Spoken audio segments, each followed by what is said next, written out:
নমস্কাৰ এই মুহূৰ্তত আহি পৰিছে সন্ধিয়াৰ কিবা এটা বিগ ব্ৰেকিং নিউজ। আজি হৈছে 6 জুন। গোটেই অসম তথা ভাৰতৰ বিভিন্ন প্ৰান্তৰ পৰা যুগুত হৈছে কিবা এটা গুৰুত্বপূৰ্ণ খবৰ।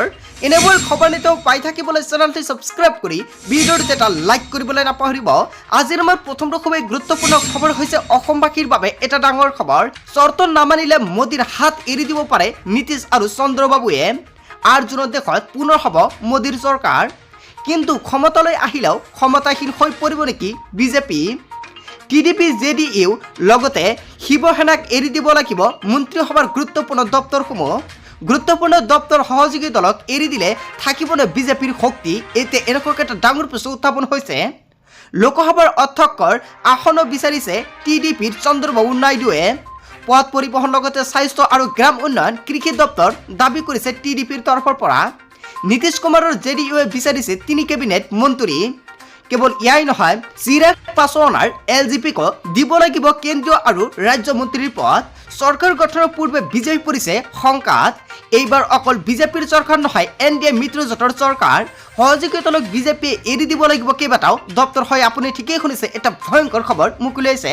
আচলতে এইবাৰ কিন্তু বিজেপি ইমান শক্তিশালী নহয়। তাৰপিছত অসমবাসী ৰাইজক জনাইছো আমাৰ 2 নম্বৰটো খুবেই গুৰুত্বপূৰ্ণ খবৰ। লগতে এটা ডাঙৰ খবৰ, অসমৰ মুখ্যমন্ত্ৰী হিমন্ত বিশ্ব শৰ্মাৰ হুংকাৰ। ৰকিবুল হুছেইনৰ বিজয় সমাজৰ বাবে অশনি সংকেত বুলি মন্তব্য কৰিছে অসমৰ মুখ্যমন্ত্ৰী ডক্টৰ হিমন্ত বিশ্ব শৰ্মাই। লোকসভা নিৰ্বাচনৰ ফলাফলক লৈ চিএমৰ ডাঙৰ মন্তব্য। ৰকিবুল হুছেইনৰ জয় অসমৰ বাবে অশনি সংকেত বুলি মন্তব্য কৰিছে অসমৰ মুখ্যমন্ত্ৰীগৰাকীয়ে। হিন্দু সাম্প্ৰদায়িক নহয়, মুছলমান সাম্প্ৰদায়িক বুলি মন্তব্য কৰিছে মুখ্যমন্ত্ৰীগৰাকীয়ে।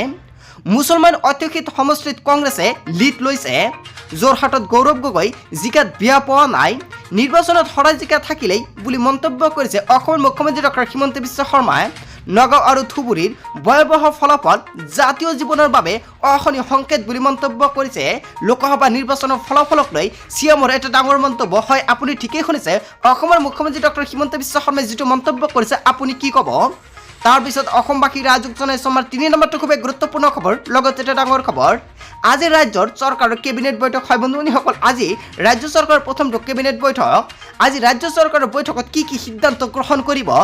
দিনৰ 11 বজাত অনুষ্ঠিত হৈছিল কেবিনেট বৈঠক আৰু বৈঠকত বহুতো গুৰুত্বপূৰ্ণ সিদ্ধান্ত লোৱাৰ সম্ভাৱনা। আৰু কেবিনেট বৈঠকৰ অত্যন্ত সংবাদমেলত ঘোষণা হ'ব সিদ্ধান্ত। আৰু আজি ৰাজ্য চৰকাৰৰ কেবিনেট বৈঠকত কি কি সিদ্ধান্ত গ্ৰহণ কৰে চৰকাৰে নিশ্চয় আপোনাক সবিশেষ জনাম আন এটা ভিডিঅ'ৰ মাধ্যমত।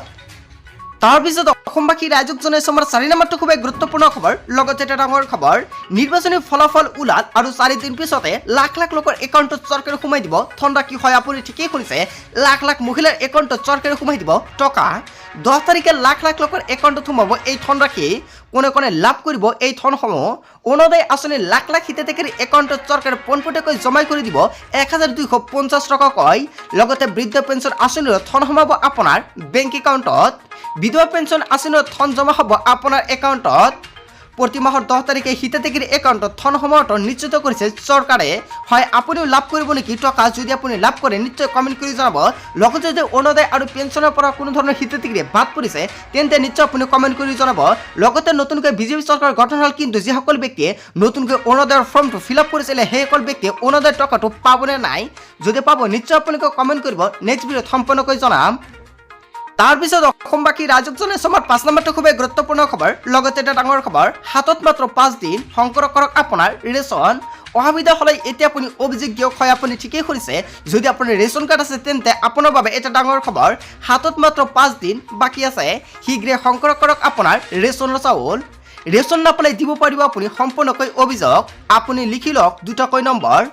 ফোন নম্বৰ দুটা হৈছে 1800345361 আৰু 1967। এই দুটা নম্বৰত আপুনি সম্পূৰ্ণকৈ দিব পাৰিব অভিযোগ। এই দুয়োটা নম্বৰতে ফোন কৰি দিব পাৰিব অভিযোগ। 1 তাৰিখৰ পৰা 10 তাৰিখৰ ভিতৰত লাভ কৰিব ৰেচন। মনত ৰাখিব, ৰেচনৰ চাউল সংগ্ৰহ কৰাৰ সময়ত দিয়ক আপুনি ফিংগাৰপ্ৰিণ্ট দিহে সংগ্ৰহ কৰক ৰচিদ।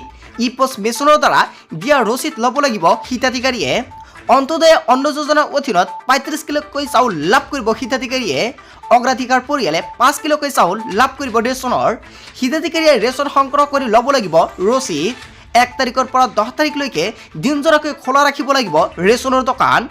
ৰাজ্যৰ খাদ্য আৰু ৰাজহুৱা বিতৰণ আৰু গ্ৰাহক পৰিক্ৰমা বিভাগে জাৰি কৰিলে বিশেষ বিজ্ঞাপন। ৰেচন নাপালে দিব পাৰিব আপুনি সম্পূৰ্ণকৈ অভিযোগ হয় আপুনি ৰেচনটো লৈছে নে নাই যদি ৰেচন লোৱা নাই অহা 10 তাৰিখৰ আগতে আপুনি ৰেচনটো সংগ্ৰহ কৰি লৈ লওক নহলে 10 তাৰিখৰ পিছত কিন্তু আপুনি ৰেচন নাপাব লগতে যিসকল ব্যক্তিয়ে ৰেচন কাৰ্ড পোৱা নাই সেইসকল ব্যক্তিৰ বাবে এটা ভাল খবৰ কিয়নো চৰকাৰ নতুনকৈ গঠন কৰিছে আৰু নতুনকৈ ৰেচন কাৰ্ড আপুনি আবেদন কৰিব পাৰিব আৰু কেনেকৈ আবেদন কৰিব নিশ্চয়কৈ সম্পূৰ্ণকৈ আন এটা ভিডিঅ'ত জনাই যাম তাৰপিছত অসমবাসী ৰাইজক জনাইছো আমাৰ 6 নম্বৰটো খুব গুৰুত্বপূৰ্ণ খবৰ লগতে এটা ডাঙৰ খবৰ ইণ্ডিয়া মিত্ৰজোঁটৰ ডাঙৰ সিদ্ধান্ত হয় আপুনি ঠিকেই শুনিছে দিল্লীত ইণ্ডিয়া এলায়েন্সৰ বৃহৎ সমীকৰণ চৰকাৰ গঠনৰ বাবে চেষ্টা নকৰি লৈছে এটা ডাঙৰ সিদ্ধান্ত বুধবাৰৰ বৈঠকত লোৱা হৈছে কেইবাটাও প্ৰস্তাৱ বিৰোধী থাকিয়েই ইণ্ডিয়া এলায়েন্সে কাম কৰাৰ সিদ্ধান্ত মূল্য বৃদ্ধি আৰু জনবিৰোধী নীতিৰ বিৰুদ্ধে মূল্যবৃদ্ধি আৰু জনবিৰোধী নীতিৰ বিৰুদ্ধে যুঁজ দিয়া যাব বুলি মন্তব্য কৰিছে কংগ্ৰেছৰ তৰফৰ পৰা জনতাৰ সমস্যা চৰকাৰৰ দৃষ্টিগোচৰ কৰিব ইণ্ডিয়া এলায়েন্সে জনতাই দিয়া ৰায় মানি লৈছে ইণ্ডিয়া এলায়েন্স সোনিয়া গান্ধীৰ লগতে শাৰদ পাৱাৰ ৰাহুল গান্ধীৰ লগতে MK ষ্টেলিনৰ লগতে বহু হেভিটেট নেতা উপস্থিত থাকিলে বৈঠকত বিৰোধী শিবিৰৰ এই সিদ্ধান্তৰ আঁৰত আছে কি সমীকৰণ এটা ডাঙৰ মন্তব্য দিল্লীত ইণ্ডিয়া এলায়েন্সৰ বৃহৎ সমীকৰণ হয় আপুনি ঠিকেই শুনিছে এতিয়া কিন্তু আপোনালোকে নিশ্চয় জানে যে বিজেপি আন এটা দলক লৈ কিন্তু চৰকাৰ গঠন কৰিব আৰু ইয়াৰ মাধ্যমতে কিন্তু বিজেপিৰ হাতত ইমান শক্তি নাথাকে আৰু তাৰ বাবে কিন্তু কংগ্ৰেছে এটা ডাঙৰ সমীকৰণ সৃষ্টি কৰিছে আৰু চৰকাৰ গঠনৰ বাবে চেষ্টা নকৰি এটা ডাঙৰ সিদ্ধান্ত লৈছে এতিয়া কংগ্ৰেছে হয় আপুনি ঠিকেই শুনিছে বুধবাৰৰ বৈঠকত লোৱা হৈছে এটা ডাঙৰ প্ৰস্তাৱ তাৰপিছত অসমবাসী ৰাইজক জনাইছো আমাৰ 7 নম্বৰটো খুব গুৰুত্বপূৰ্ণ খবৰ লগতে এটা ডাঙৰ খবৰ এনডিএৰ নেতা হিচাপে নিৰ্বাচিত মোদী আৰ্জনত প্ৰধানমন্ত্ৰী হিচাপে পুনৰ ল'ব শপত হয় আপুনি ঠিকেই শুনিছে এনডিএৰ নেতা নিৰ্বাচিত হৈছে নৰেন্দ্ৰ মোদীয়ে 7 জুনত ৰাষ্ট্ৰপতিক সাক্ষাৎ কৰিব এনডিএৰ নেতৃত্বই 7 জুনৰ দিনৰ 11 বজাত এনডিএৰ নেতৃত্বৰ বৈঠক আৰু 8 জুনত শপত গ্ৰহণৰ অনুষ্ঠান নতুন দিল্লীত আৰু 8 জুনত শপত গ্ৰহণৰ অনুষ্ঠান নতুন দিল্লীত গ্ৰহণ কৰা হ'ব কেৱল ইয়াই নহয় সংসদীয় বৈঠকত নেতা হিচাপে নিৰ্বাচিত কৰা হ'ব নৰেন্দ্ৰ মোদীক তৃতীয়বাৰৰ বাবে প্ৰধানমন্ত্ৰী হোৱাৰ দিশে নৰেন্দ্ৰ মোদী এনডিএ মিত্ৰজোঁটৰ প্ৰতিটো দলে দিলে সমৰ্থন পত্ৰ নিৰ্দলীয় নিৰ্বাচিত বিজয় প্ৰাৰ্থীৰ